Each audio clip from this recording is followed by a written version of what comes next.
बातचीत फेल होने के बाद जंग की तैयारी में नाटो सेना जुटी है। रोमानिया के एयरबेस पर नाटो सेना का जमावड़ा। यूक्रेन की सीमा से लगता है रोमानिया, और रोमानिया के एयरबेस पर नाटो सेना शुरू करेगी वॉर ड्रिल। तो नाटो की तरफ से भी आर्म्स अपने रिफ्लेक्सेस उसके दिखाए जा रहे हैं कि अपनी ताकत का एहसास कराने की कोशिश की जा रही है। रोमानिया के बॉर्डर पर, रोमानिया के एयरबेस पर नाटो की जो सेना है वो वॉर ड्रिल करेगी।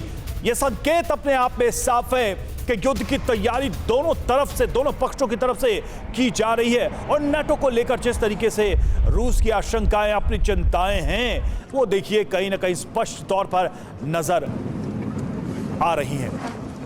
तो एयरबेस रोमानिया की तस्वीरें हम आपको दिखा रहे हैं। पहली बार आप TV9 भारतवर्ष पर ये तस्वीरें देख रहे हैं। एयरबेस पर युद्धाभ्यास की तैयारी है। नाटो की सेना यहां पर जुट चुकी है। बातचीत फेल हुई और उसके बाद नाटो देश की सेनाएं जो है वो यहां पर मौजूद है। प्रोफेसर राजन, बातचीत का रास्ता तो हमेशा खुला रहता है। नाटो की को लेकर जो चिंताएं हैं कि अगर यूक्रेन नाटो का मेंबर बनता है तो रूस के लिए एक बड़ी समस्या होगी।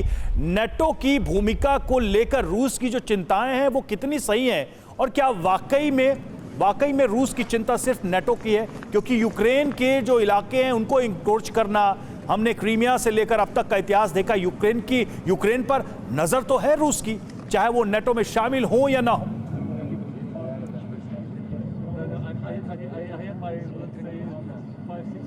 से क्राइमिया में हमने देखा, फिर सीरिया में भी देखा कि वो हम लोग कोई भी एक्सपर्ट्स जो थे रशिया या फॉरेन पॉलिसी के, वो उसको प्रेडिक्ट नहीं किए थे। लेकिन इसके बावजूद बता दूं कि अभी जो रूस के जो मेन कंसर्न्स हैं, जहां पे रूस की सबसे बड़ी चिंता है, वह एक तो नाटो का एक्सपेंशन है। वो नहीं चाहते हैं कि नाटो को मेंबरशिप दिया जाए। और मैं आपको बता दूं कि नाटो के कंट्री में भी जिस ढंग के प्रोविजंस हैं, जैसे मेंबर बनाया जाता है, तो वहां पे जब तक कंसेंसस नहीं होगा तो नाटो यूक्रेन को मेंबरशिप नहीं देगा। तो ये यूक्रेन भी जानता है, रूस भी जानता है, अमेरिका भी जानता है।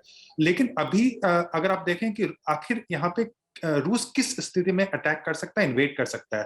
देखिए, रूस के स्टेटमेंट, यूक्रेन के स्टेटमेंट, और जो फ्रेंच प्रेसिडेंट है मैक्रोन या जर्मन भी काफी हद तक ये नहीं मानते हैं अभी तक कि रूस हमला करना चाहता है। लेकिन रूस कब इंटरवीन करेगा, मैं यह बता दूं।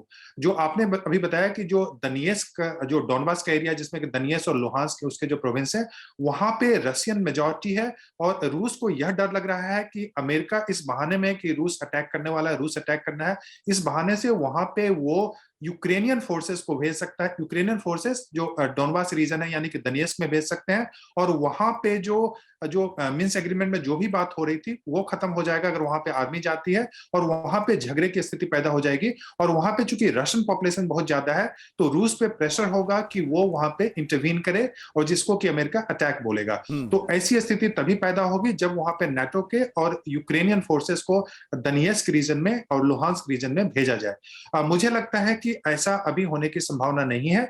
लेकिन आपने सही बोला कि अभी जो बातचीत हो रही है, उसमें बातचीत में अमेरिका सीधा बोल रहा है कि रूस अटैक करने वाला है। वो अपने इंटेलिजेंस एजेंसीज की बात करता है। हालांकि बहुत सारे देश, यूक्रेन भी इसको मानने के लिए तैयार नहीं है कि रूस वहां पे अभी अटैक करने वाला है।